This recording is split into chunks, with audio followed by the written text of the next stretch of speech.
채널 선임입니다.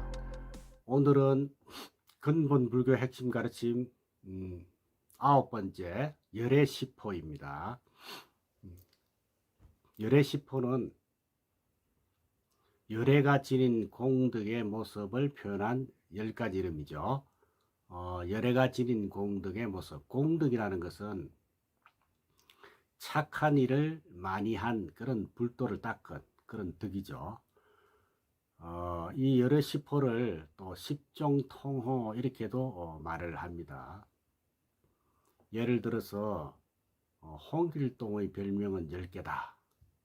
그러니까 홍길동 그 자체는 별명이 아니죠. 제가 예를 들어서 말씀을 드렸는데 홍길동 별명이 10개다 이렇게 말하면 홍길동은 별명이 아니죠. 본명이죠. 그죠? 그와 같이 열애시포 하면은 열애를 제외한 10가지 부르는 것으로 우리가 이해를 해야 됩니다. 그래서 열애를 포함시켜 가지고 열애시포를 만들고 이렇게 억지로 끼워 맞추기도 하고 지금 그렇게 하는데 그건 잘못된 것이다 이런 이야기입니다. 그래서 열애시포 10가지를 외우기 위해서 저는 엉정명선세, 무조천불세 이렇게 10개를 외웁니다.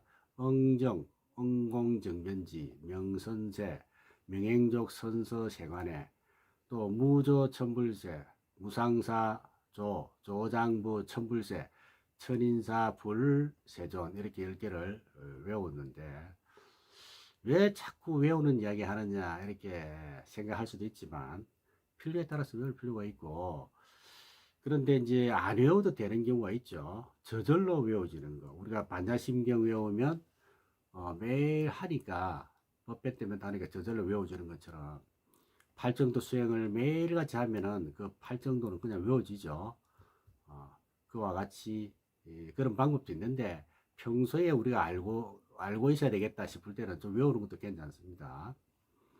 열애시포는 다음과 같습니다. 첫째 열애, 범으로는 따따가따야를 옮긴 것이고, 따따가따는 따따와 아가따의 합성어입니다. 그래서 따따는 여시, 이와 같이 이런 뜻이고, 여시 이런 뜻이고, 아가따는 이게 가다의 뜻도 있고 오다의 뜻도 있어요. 아가따 할 때 갔다는 가다는 뜻이고 아가따는 오다는 뜻인데 이게 두 가지 용어를 아우른 것입니다. 그래서 따따 갔다는 이와 같이 왔다 해서 열애, 또는 이와 같이 간다 해서 여거 이렇게 해요. 그 열애, 여거, 거래죠. 거래. 갈것자 올래자 이렇게 이해를 하시면 됩니다. 그래서 열애는 범으로 따따갔다. 그 이후에 동아시아에서는 따따갔다의 열애와 붓다의 불 이것을 구별 없이 같이 사용을 했죠. 예를 들면 아미타 열애를 아미타 불로도 사용을 했고, 약사 열애를 약사 불로 부르기도 하고 그렇게 하지 않습니까? 그렇게 구분 없이 사용을 하고 있다 이런 뜻입니다. 우리나라에서는 이 열애가 지닌 10가지 공덕상행에 의해서 열애시포라고 했고, 또 여러 의식문에서도 이 10가지 명호를 넣어서 외우도록 이렇게 하였죠. 이 10가지 명호는 열애의 10가지 별칭이기 때문에 그것을 별칭이지만 열애의 의미가 들어있다 해서 그것을 외우는 것 자체가 공덕이 된다 이렇게 해서 널리 권장을 했죠. 그래서 그걸 외우기 위해서는 우선 저는 아까도 말씀드린 대로 엉정명선세, 무조천물세 이렇게 10개를 외웠습니다. 참고가 된다면 좋겠습니다. 이 열애에 대해서 다각도로 설명을 하고 있는데, 논장에 실린 열애에 대한 내용을 보면 논장이라 하면 경장, 율장, 논장 이게 이제 3장이죠. 3장. 이 3장 중에 하나 논장이다 이 말입니다. 이 논장은 부처님 제자나 그 이후에 학자들이 저술한 것을 모아놓은 것이 논장이죠. 그 논장에 이제 성실론이라는 논장에 보면 열애는 여실한 도를 타고 와서 정각을 성취함으로 열애라 한다 이렇게 말했죠. 전법륜론에서는 여실하게 오므로 열애라 하고 열반의 이름은 여요 지혜의 이름은 레다. 그래서 정각 열반이므로 열애라 한다 이렇게 소개를 하고 있죠. 대지도론에는 여러 붓다들은 안온한 도에서 왔으며 이 붓다 또한 이와 같이 왔으므로 열애라 한다 라고 되어 있습니다. 그리고 승만보굴에는 열애는 몸체가 같이 오므로 열애라 하고 또한 재불과 같이 오므로 열애라 한다 이렇게 말하고 있습니다. 이렇게 열애를 다양하게 표현하고 있죠.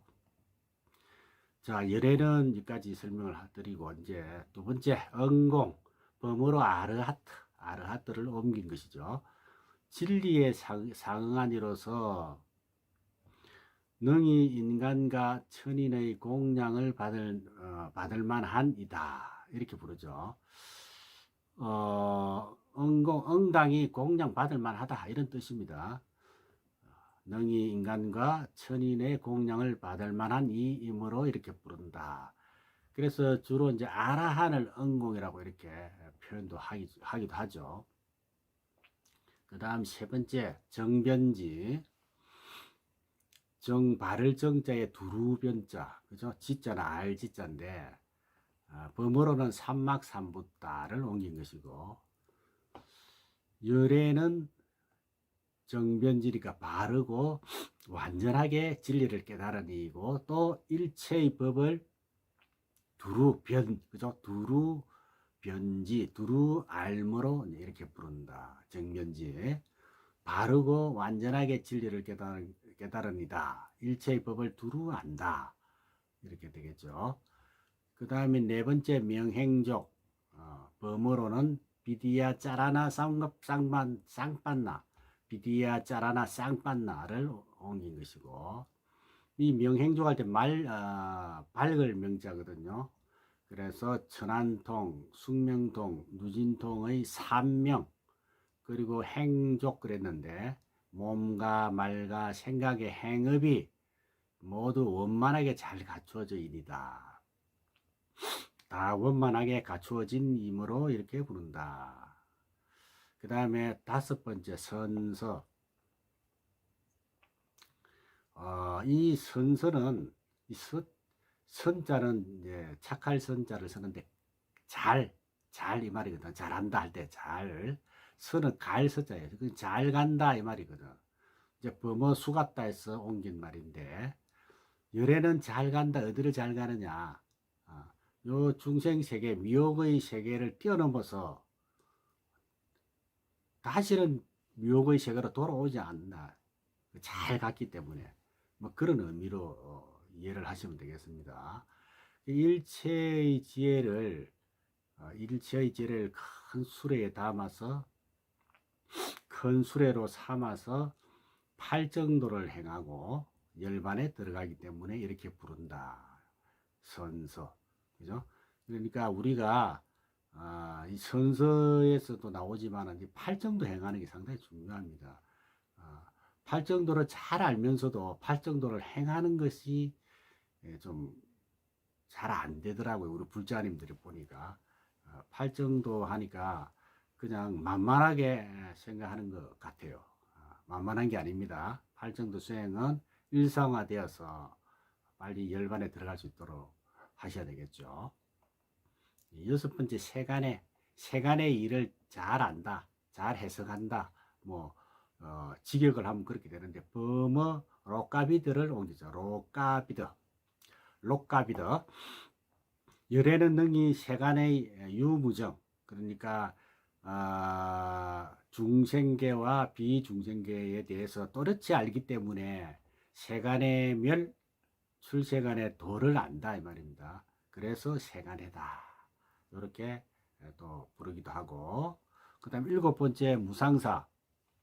무상사는 범어로 안유따라를 옮긴 것이죠. 열애는 세간에 있으면서도 가장 높은 이다. 무상하는 것은 위가 없다. 이게 제일 높다는 것이거든. 그래서 열애는 세간에 있으면서도 가장 높은 이다. 그리고 모든 법 가운데에서는 열반이 최고인 것처럼 일체 중생 속에서 붓다가 최고다. 이런 뜻으로 무상사 이렇게 부릅니다. 그래서 일체 중생 속에 있으면서 붓다는 위가 없다 이거죠. 위가 없다는 뜻으로 이렇게 무상사라 부른다는 것입니다. 그 다음에 8번째 조장부. 조는 조절한다. 그리고 어는 거느린다는 뜻이고, 그죠? 범어로는 부르사다마 사라띠를 옮긴 것입니다. 열애는 중생을 갖가지 방편으로 잘 제어한다. 제어한다. 또 어떤 데는 부드러운 말로, 또 어떤 데는 매정한 말로 능히 장부를 조어한다. 그러니까 마부가 말을 이렇게 조련하듯이 이렇게 조어한다는 것이죠. 그래서 열반에 들어가게 한다. 장부를 조어하여 열반에 들어가게 한다 해서 조장부 이렇게 부른다는 것이죠. 그 다음에 9번째 천인사. 하늘 세계와 인간계 아니면은 천인 또는 인간 이 말이죠. 거기에 사는 서성사자예요.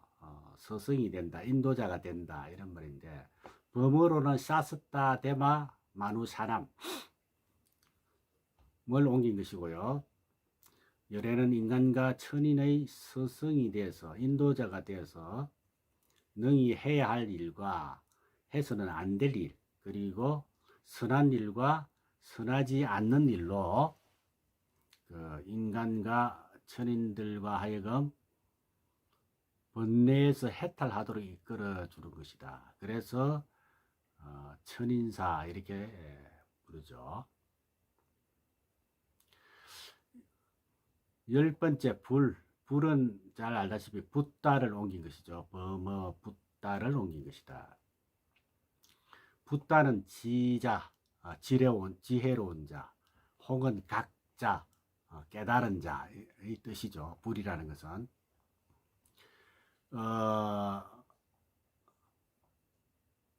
11번째 이제 세존. 불하고 세존은 구분이 돼야 됩니다. 열애시포 이야기할 때 불세존 이렇게가 또 이야기하는 경우가 있는데 잘못된 것이죠. 세존은 바가밭을 옮긴 것이죠. 범어 바가밭. 이 세존은 많은 덕을 갖추었어요. 많은 덕을 갖추어서 세간에서 능히 존중과 공경을 받느니라. 이런 이야기로 세존. 자, 열애시포는 초기 경전부터 등장하는 명칭이죠. 그런데 이제 세월이 흐르면서 세간해와 무상사를 합해서 하나로 만들어서 10개를 앞에서 11가지를 설명을 했는데 거기 세간해와 무상사를 합해가지고 하나로 만든다는 거예요. 그럼 10개가 되겠죠. 그 10개를 열애시포다 이렇게 설명을 또 하는 경우가 있고, 아니면은 불과 세존을 합해서 하나로 만드는 것이죠. 이게 불과 세존을 합하는 것이 우리나라에서 주로 또 많이 하더라고요. 그래서 10개로 열애시포다 설명하는 경우도 있고, 무상사와 조장부를 합해가지고 하나로 만들어 그래가지고 10개를 열애시포다 등등 해서 여러 설을 통해서 열애시포의 의미가 해석이 되고 있는데, 열애시포를 제대로 설명하고 있는 경전은 제가 봤을 때는 유마경에서 가장 확실하게 언급을 하고 있죠. 서두에 말한 것처럼 열애의 10가지 별칭은 응공정변지 명행조선서 세간에 무상사 조장부 천인사 불세존 이렇게 10가지라고 명확하게 유마경에서는 설명을 하고 있습니다. 구마라지 스님이 번역한 유마경입니다. 그래서 가장 신빙성이 있다 이렇게 볼 수 있죠. 우리나라에서는 열의 10가지 명호 가운데서 특히 열애와 불, 세존 이 세 가지를 가장 많이 사용을 하죠. 근데 열애 10호에서는 불과 세존을 붙이면 안 된다.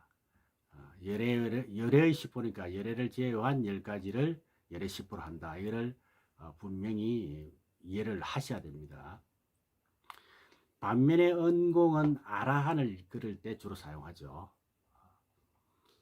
그래서 열애 10호를 오늘 제가 소개를 한 이유는 대부분 여러분들 다 잘 알고 계시지만 11가지를 놓고 명확하게 열애 10호를 이해를 하고자 제가 오늘 이 열애 10호를 소개했습니다. 다시 한번 더 말씀드리면 열애는 앞에서 말씀드린 대로 홍길동의 10가지 별명이 뭐냐 이거를 가지고 비교를 해서 이해를 하시면 좋을 것 같습니다. 홍길동 외에 10가지 별명이 있는 것처럼 열애 외에 10가지 명호가 있다. 이렇게 이해를 해주시면 좋을 것 같아요.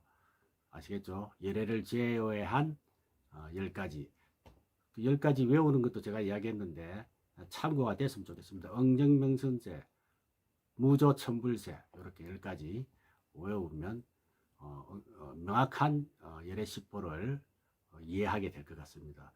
여러분 오늘 수업 여기까지 하겠습니다. 다음 시간에는 코산비 사건에 대해서 말씀드리겠습니다. 여러분 승부하십시오.